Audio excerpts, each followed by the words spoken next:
with an interpreter's ability to render information accurately. So when we start to talk about more than one language, we say in the book that languages are like different instruments. They have different scales, they have different sounds. Sometimes they don't even have the same notes. You can't physically play the same note in the same range or the same octave on one instrument as you can on another. So we actually wrote in the book that poetry translation is like playing a piano sonata on a trombone. And I really think that's true because I'm currently trying to translate some poetry that was originally written in Shuar, and to get that to come into English is a pretty mighty challenge. I would also say it's not just poetry translation that presents this problem. How many of you saw in the recent debates the Romney quote that's been everywhere, "Binders full of women"? Okay, how do you translate that? It's not so easy to translate, so I wonder how this was translated in the news for international media. But to make it even more complicated, after this all came out, I saw an image that was shared, and it had Beyonce, and it said, "If you like it, then you better put 3 rings on it." And it was referring to a 3-ring binder, and I thought, this is a translator's nightmare, because not only do you have to know something about Beyonce, you have to know something about current events in American politics, you have to know about gender relations and these things that are happening in the news with regard to women and women's rights, and you have to know that in the United States, people use 3-ring binders, which aren't necessarily used in every country. Other countries have 2-ring binders, or 4-ring binders, or 6-ring binders.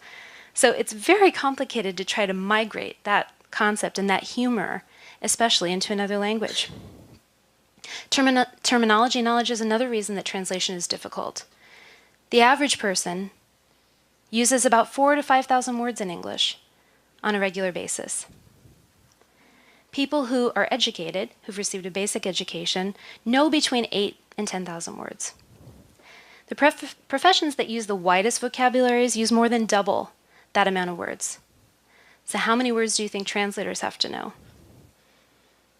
Well, many of them are crossing many disciplines, and many are going into more than one language. So they obviously have to know this kind of vocabulary in at least 2 languages. So to give you another example of why translation is so difficult, I thought I would show you this. So numbers don't need translation, right? You can just transfer them across languages with no problem, right?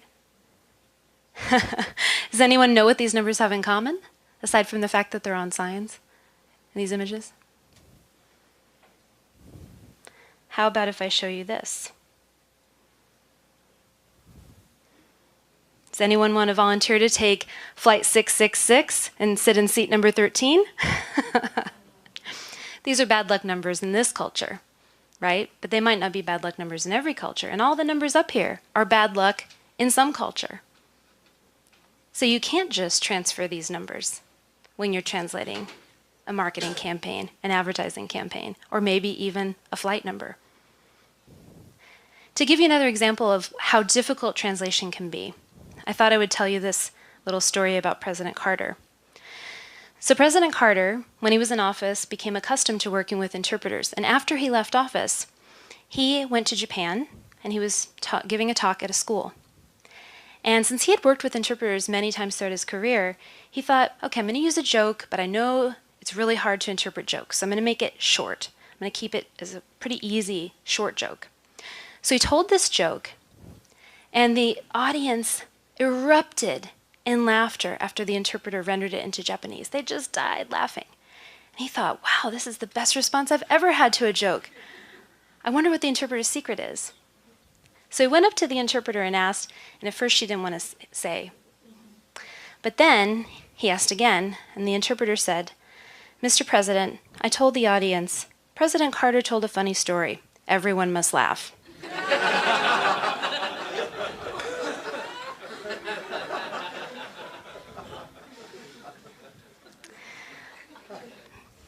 Made the interpreter's life easier. It isn't easy to translate humor, even if you're a professional interpreter. So you can see how hard translation and interpreting can be. Now I'd like to talk a little bit about the future. I believe that translation is going to lead us into a new era. What do I mean by that? So I started to look in history for other professions that have made a dramatic impact on the world. And one of the professions that came up was this guy here, blacksmiths. So in a certain time period, blacksmiths were seen kind of like magicians. They could do magical things. They could transform metal, a hard surface, and soften it and make it look beautiful and do really important things with it. In fact, many people in villages would come to them and they were doing all kinds of things, not only creating every single nail. It's hard to imagine we couldn't just go buy a box of nails. Each one had to be handcrafted. But they were doing things like dental work and veterinary work and all kinds of things, even warming the bread and baking the bread for the villages, because they were some of the few people who knew how to keep fires going. So blacksmiths played a very important role, and much like translators, their work touched all different aspects of society. They were actually the linchpin of progress for the Industrial Revolution. As needs became more complex, so did the skills that were needed by blacksmiths. And they were actually involved in helping build the machines that would eventually replace their role. And they gave rise to a new way of life, a new economy, a new society, a whole new way of life. And that role actually evolved into many other professions that did not exist previously in history. So things like welders, machinists, pipe fitters.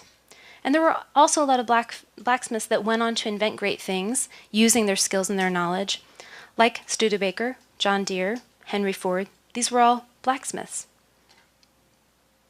So even after their role was transformed, they continued to make major contributions. So I'm going to come back to the idea of blacksmiths and translators and what they have in common. But the question that you're probably asking is, because blacksmiths kind of faded away, does that mean translators are also going to fade away? Well, here's where I think there is a difference between what blacksmiths did and what translators are doing. So the big question is that everybody asks me all the time is, will human translators be replaced? I think when you compare them to blacksmiths, you can ask people to use identical nails, you can standardize things like railroad ties, but can you ask people to use identical words?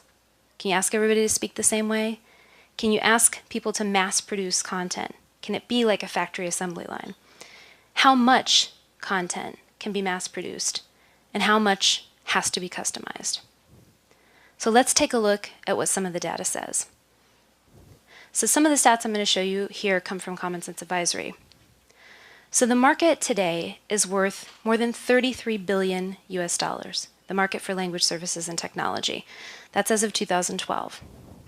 And the market is growing at a rate of 12.17%. Now, the market has continued to grow steadily throughout the recession. Unlike many industries, this market has continued to grow. Now, the growth did slow down a bit during the global economic downturn, but it continued to grow, and historically has always grown yearly in double-digit growth rates. There are more than 26,000 translation agencies or companies offering translation services throughout the world. And our estimates tend to be pretty conservative compared to some of the other government estimates that are out there. So North America is not the only important area of the world when it comes to translation. In fact, it's not even the biggest. Europe is quite a bit larger, and North America makes up less than a third. But translation is a global industry, as you can see here, and the dynamics and the distribution of how this market is changing are different every single year that we look at it. Asia is rising. We're seeing North America play less of a role than in the past. So these things are changing year by year. But this market is made up of many, many services, not just translation. Obviously, software localization, which a lot of you are interested in, on-site interpreting, website globalization, multimedia localization, all of these are encompassed within this broader market. But translation is by far the biggest service because it's used by pretty much every type of organization that you can think of. Demand for translation is growing. We did a study of Fortune 500 companies, and the vast majority told us that their translation volumes have increased and that they expect them to continue to increase. Their content volumes were increasing at an even faster pace. So the potential demand for translation is enormous. Some studies show that there are 2.5 quintillion bytes of data, of information coming into existence every single day. Translation providers are converting a tiny, tiny fraction of that, 0.000000067%. That's how much they are converting every day. So if even just a tiny fraction of that information is useful for translation purposes, that signifies enormous potential for translation. What a lot of people don't realize when they talk about machine translation replacing humans is that human translators already use translation software and translation technology. And the idea of leveraging past content is already widespread. This is something that has existed for decades. So the average translation agency translates about 43,000 words per day, and freelancers have an average of little less than 2,700 words per day. We asked freelancers and translation agencies how many words are brand new words translated for the first time without using any translation memory software. The rate for both was almost identical. It's about 60%, which means that 40% of what they're translating is using translation memory, is relying on past translation work that's already been done in the past. So when we talk about technology replacing translation, think about these figures. Technology already is helping replace about 40% of the human translation work that used to be done in the past. It's just being done by a slightly different technology than automatic translation. So is technology going to replace human translators?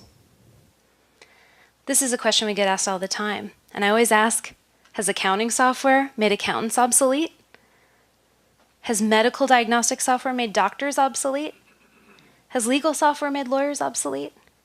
So why do we think that translation software would make translators obsolete, especially when we've been using translation software for decades? That's a question that I think all of us should ask. These fields are constantly evolving, and so is the field of translation. And as I mentioned, those 26,000 companies, they're not just made up of translators. They're made up of salespeople. They're made up of marketing directors. They're made up of software engineers. They're made up of all kinds of people, human resources staff. Many, many people are employed in this industry. It's not just translators that would have to be replaced. Language is categorized as the epitome of human intelligence. So how many of you are familiar with the Turing test? Many of you. So the Turing test looks at the machine's ability to use language as a human would, and this is considered to be the ultimate test of whether machines can have human intelligence. So the questions that we can ask ourselves when it comes to, can a machine replace a human translator? Can a machine use language like a human can? Can a machine debate politics? Can a machine write poetry? Can a machine flirt with someone? Can a machine tell jokes? In just one language, can a machine do any of those things?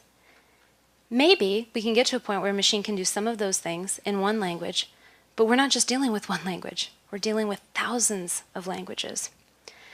So the answer that we need to remember when we're asked this question of, can machines replace humans in translation, is that we still have a long way to go, a really long way. Google Translate is available today in 65 languages plus English. But there are between 6,000 and 7,000 languages in the world today.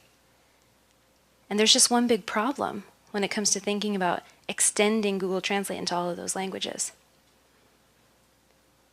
Only 2,261 have writing systems.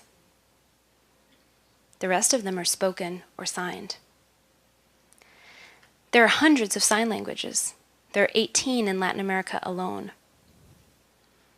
So written translation is really not enough. It's hardly sufficient. The majority of the languages are spoken or signed. So even if we could address all of those issues, and we can imagine that we can do automatic translation for spoken and written and signed language in all of those languages, there's one more problem. We would have to hit a big pause button on human language development. We say, freeze everybody, no more jokes, no more plays on words, no more new invented terms, everybody has to stop. And we are going to mine all text ever produced in every single language. And we are going to analyze all language variations currently spoken by every human being on Earth. And then we're going to translate it into and out of 6,000 to 7,000 languages that exist throughout the world. As soon as we hit that play button again, the need for human translators returns. So this is an image of a blacksmith that I took just a couple years ago in a very small town in rural Illinois, near where I grew up, in New Salem, which is a Lincoln heritage site. And this is a working blacksmith. I was surprised to learn that there are still about 11,000 working blacksmiths in the United States today, similar to the number of professional translators that are members of the American Translators Association. Now, not all of them are full-time blacksmiths that are paid to do that work, and a lot of what they're doing is custom work, custom forging for, making little brackets to hang curtains and doorknobs and things like that. A lot of that work is very artisanal, very specialized, very customized. But some of them do still exist. As I mentioned, many of the blacksmiths at this field evolved, the profession evolved, just like the profession of translation is evolving. But some still do this work the very same way that it was done many, many years ago. So do translators really have anything in common with blacksmiths? Well, translators don't work in total isolation, like I mentioned. They're not separate from all of these other jobs. They are part of an ecosystem, part of a community. And it's unlikely that we will ever be able to mass produce content the way that you can mass produce a box of nails in a standard way. And as I mentioned, 40% of current translation work leverages past work already. So if we are in a process of replacing human translators, we're already in the midst of that process. 60% of the work that translators are doing today still entails custom forging, if we want to use the blacksmith metaphor. So this profession is already in the midst of evolving. So are translators the new blacksmiths? Well, I believe that much like blacksmiths pushed us into the industrial age, into the industrial revolution, translation is pushing us past the information age, and we're moving now into the information transformation age. Whatever shape the next revolution we have takes, a lot of people have referred to this as the information revolution. Translation has to play a part. We can't talk about access to information unless we talk about translation, unless we talk about the language component. So translation will be critical in helping us achieve a better quality of life. Now, we did a study recently at Common Sense Advisory on the need for translation in Africa, and this was a study that was commissioned by Translators Without Borders. And we were surprised to see that so many respondents told us that translation would affect virtually every aspect of their life: political inclusion, health information, information about how to prevent conflict. People even said that they thought it would reduce, more access to translated information would reduce violent conflict. They also said that it would prevent the loss of life